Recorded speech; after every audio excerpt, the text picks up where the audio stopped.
Bienvenidos y bienvenidas a un nuevo episodio. Gracias por estar escuchándonos. En el episodio de hoy invité a Ana Paola Bionda, es psicóloga sistémica. Vamos a conversar un poco sobre dinámicas familiares, mandatos, vínculos, un poco de identidad también. Bienvenida, Pau, ¿cómo estás? Bien, Fran, es un gusto estar acá con vos. Bueno, muchas gracias. Muchas gracias. Bueno, para empezar, cuando hablamos de familia, ¿qué cosas sentís que más nos marcan en la construcción de quiénes somos? La familia es el primer contexto que nos enseña quiénes somos. De ellos aprendemos mediante la observación, sobre todo en la primera infancia, cómo vincularnos, cómo se resuelven los conflictos, cómo se expresa el afecto, y esto va a tener una consecuencia en la posterior vinculación de la persona. A la vez, mediante la comunicación también nos transmiten mandatos, creencias. Esto no quiere decir que la persona esté condicionada, pero sí que hay una parte que viene transmitida de ellos. ¿Y de qué maneras una familia transmite formas de vincularse, emociones o maneras de habitar el mundo? Una familia es el primer contexto donde el individuo se desarrolla. Sí. Entonces nos condiciona un poco a esto que vos decías, la construcción de quién vamos a ser en el futuro. En la primera infancia aprendemos mediante la observación cómo la familia se vincula desde el afecto, cómo resuelven los conflictos, si, respecto al afecto las emociones pueden ser expresadas o no. Bien. Esto después moldea la forma en que nos vamos vinculando. Si bien hay otros contextos que también tienen su influencia, como pueden ser la escuela, estas primeras experiencias forjan la identidad del individuo, la van construyendo. Bien. Manera de relacionarse no solo con los otros, también consigo mismo y con el mundo. Bien, ok. ¿Y de qué maneras una familia transmite formas de vincularse, emociones o maneras de habitar el mundo? Desde lo sutil, en lo cotidiano.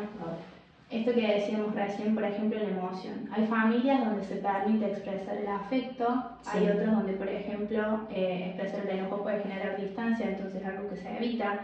A la vez también los silencios comunican mucho. Bien. Los gestos, las miradas. Y desde la psicología sistémica, ¿qué significa pensar una persona dentro de un sistema y no aislada? Desde la psicología sistémica, como dice la palabra, pensamos a la persona en sistemas. Estos no solo son la familia, sino también, por ejemplo, el trabajo, las amistades. Claro. ¿Qué quiere decir? Que la pensamos siempre en relación con un otro, no como alguien aislado. Bien. Lo que le atraviesa a la persona, ya sea, por ejemplo, un malestar o una problemática, siempre va a ser en relación a otros. Se tiene en cuenta el contexto. Bien, ok. ¿Y cómo aparecen los roles familiares y qué lugar ocupa cada integrante dentro de una dinámica? El rol es un rótulo que contiene una serie de expectativas que se espera del portador del mismo. Bien. Por ejemplo, dentro de un sistema puede estar el rol de madre y a la vez esta madre puede tener también el rol de esposa. Claro. Paralelo también en otros sistemas, la misma persona puede tener el rol de hija, hermana. Estos son los diferentes roles. De cada uno de ellos se va a esperar expectativas que cada sistema va a poner. No son características fijas ni etiquetas. Es una construcción que va haciendo la familia de lo que se espera de ese rol. Bien. Esto es interesante porque, por ejemplo, en la antigüedad, muchas veces el rol de la madre estuvo asociado, por ejemplo, al de cuidado de los hijos. Claro. Y el del padre tal vez más bien al de sostén económico.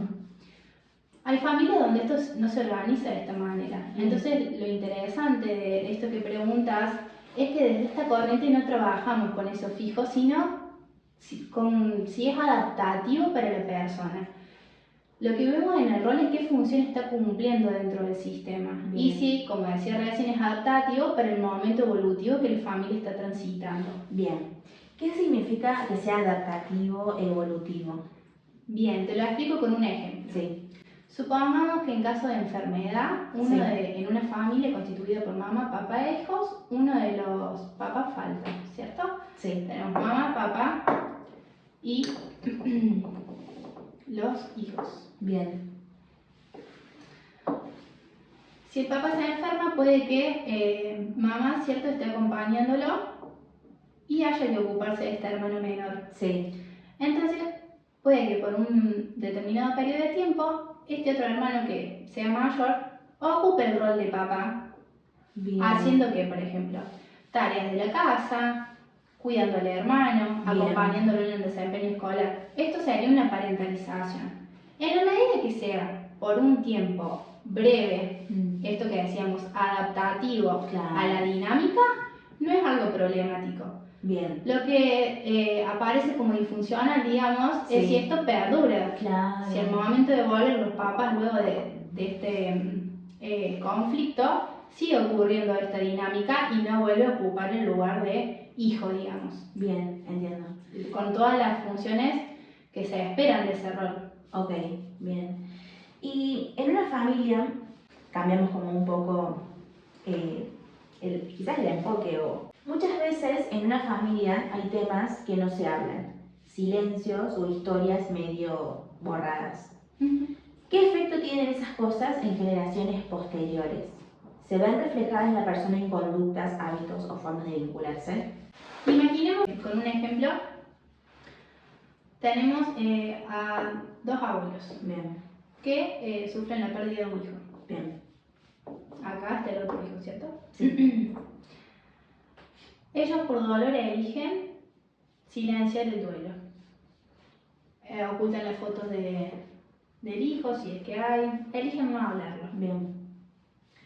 Este hijo puede crecer siendo sobreprotegido por estos padres, claro, a raíz del temor de la pérdida.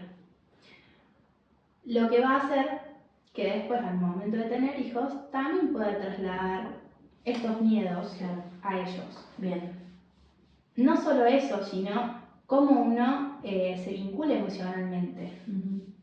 Por ejemplo, si el dolor no puede ser expresado, bien, este duelo no resuelto tiene sus repercusiones porque genera en esta primer dinámica familiar una forma de vincularse que este papá después va a trasladar a sus hijos. Claro, bien. Entonces, estos nietos no saben de la pérdida del tío, sí, es algo oculto, ¿cierto? Sí. Algo que quedó silenciado. Pero la familia sí se acomodó en torno a eso, a una forma de vincularse. Por ejemplo, desde el miedo podría ser, pero esto sí genera una repercusión bien, que tiene sus consecuencias posteriormente. Esto no quiere decir que sea algo que nos determine. Sí. Cuando podamos ponerlo en palabras o verlo, es que uno puede generar el cambio. Bien. Pero si esto, a raíz de un acontecimiento, la familia se acomoda, se organiza, desarrolla estas maneras de vincularse que después repite, digamos, porque son aprendidas. Bien. En la medida que uno quiera hacerlo consciente y modificarlo, se puede transformar. Pero siempre hay algo de la familia que es heredado. Bien. Entonces, podemos decir que transgeneracionalmente hay cosas que heredamos. Sí, de hecho, podríamos agregar acá a más abuelos. Bien. Por ejemplo, suele ocurrir que hay familias que transitaron crisis económicas, bien, migraciones. ¿Y qué implica esto? De nuevo, como decíamos, una forma de relacionarnos, de vincularnos, que fue moldeando esta situación. Bien. Entonces, ¿qué puede pasar? Por ejemplo, en estos casos, que aparecen acá los mandatos. Bien. Por ejemplo, el tener que mantener a la familia unida, el tener que ser el responsable. ¿Qué ocurre con esto que se transmite transgeneracionalmente? Que puede ocurrir, por ejemplo, en las pérdidas, ¿cierto? Esto de tener que ser fuerte. Sí. Que después la persona se vincula desde este mandato. Bien. De nuevo vamos a un ejemplo. A otros vínculos también. Sí. Una persona que aprendió que tiene que mantener a la familia unida, implícitamente lo que podría estar aprendiendo es esto de, si yo pongo en palabras el conflicto, lo que siento, puedo cortar el vínculo. Entonces, algo que tal vez pudo haber sido funcional, en otros vínculos lo puede llevar a evitar el conflicto para no perderlo. Bien. Entonces, evita la confrontación, por ejemplo, con una pareja, con amistades, por este miedo. Bien. Por este mandato familiar de tener que tener unidos. Bien. De que poner en palabras puede romper el vínculo, por ejemplo, el enojo. Traemos el enojo sobre la mesa, tiene esta consecuencia. ¿Cómo trabajas eso en terapia? Bueno, todo esto que decíamos no aparece de manera tan ordenada, sino que surge en forma de relatos, de historias, de hechos aislados. Bien. Lo que hacemos en la psicología sistémica, principalmente, una de las herramientas es trabajar desde el genograma.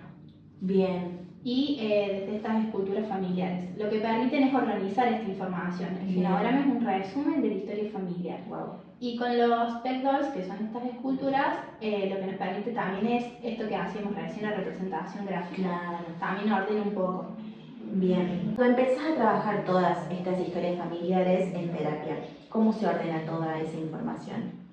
Bien, en el genograma específicamente, lo que hacemos es el diseño de un árbol ramificado. Bien. Es como el árbol genealógico. Sí, es como un árbol genealógico. Bien. En él va a estar la familia de origen, mamá, papá, Sí. la familia extensa, abuelos, Sí. y la creada, hijos. Bien. Podemos agregar también a miembros que no sean sanguíneos, pero que sean relevantes e incluso mascotas. Ay, amo. En esto lo que hacemos es el resumen Sí. de su historia familiar. Bien. Con las esculturas lo que hacemos es ir ubicándonos Sí. según la dinámica que queramos representar. Bien. Ok. ¿Qué diferencia hay entre mirar una historia familiar en relato y verla representada visualmente? Lo que nos permite es tomar distancia y a la vez no ver el conflicto o el malestar como un hecho aislado. Bien. Con estas herramientas lo que se busca es generar mayor comprensión y además lo que hacemos es externalizar. Cuando lo trasladamos a estos muñecos, Bien. lo que permite es que no sea algo narrativo nomás, sino que sea más experiencial. Claro, que puedas comprenderlo realmente. Sí, que se traslade al muñeco y no quede solo en la persona, que no sea algo aislado, ¿cierto? Bien. Que se vea que pueda ver la persona, que forma parte de algo mucho más amplio que la persona en sí aislada. ¿Qué cosas suelen descubrir las personas cuando hacen un genograma? Lo que permite entonces, tanto el genograma como estas esculturas familiares, es contextualizar el malestar. Claro, bien. ¿Y por qué muchas veces ver ciertos patrones genera como ese impacto emocional? Porque podamos ver que lo que nos ocurre forma parte de una red mucho más amplia, de una trama vincular que no implica solo a la persona, sino este contexto. Eso es lo interesante de esta corriente, que como decíamos al comienzo, no pensamos a la persona aislada. Sino en un sistema. Bien, ¿y hay algo que a vos te siga sorprendiendo del modo en que las historias familiares atraviesan a las personas? Sí, lo que me sigue sorprendiendo es un poco esto que hablamos de cómo hay conflictos que se transmiten a lo largo de varias generaciones, aún sin que haya intención consciente. Bien. ¿Y qué cambia cuando alguien logra entender su historia familiar desde otro lugar? Yo creo que principalmente lo que cambia es que le da a la persona la capacidad de poder elegir, de decidir, de poder decir, esto es mi familia, esto es lo aprendido, pero también hoy elijo qué hacer con eso. Totalmente. Es muy cierto eso. ¿Y cómo se puede construir una identidad propia sin negar la historia de la que uno viene? Bueno, todos venimos, como decíamos, con una historia familiar. Bien. Lo que se busca es esto en la terapia, sobre todo, generar conciencia y que nos permite el cambio. Poder decir, como hablamos recién, esto de esta es la historia familiar, pero yo ya elijo qué hacer. ¿Y qué crees que vale la pena que todos podamos preguntarnos sobre nuestra familia y nuestros vínculos? Creo que lo importante es preguntarse de qué manera estas historias participaron en la construcción de quiénes somos hoy. Bien. Cuando uno se anima a emprender este viaje, de indagar todos estos caminos que hablábamos a lo largo del podcast, es que también le brinda una mayor libertad al momento de elegir.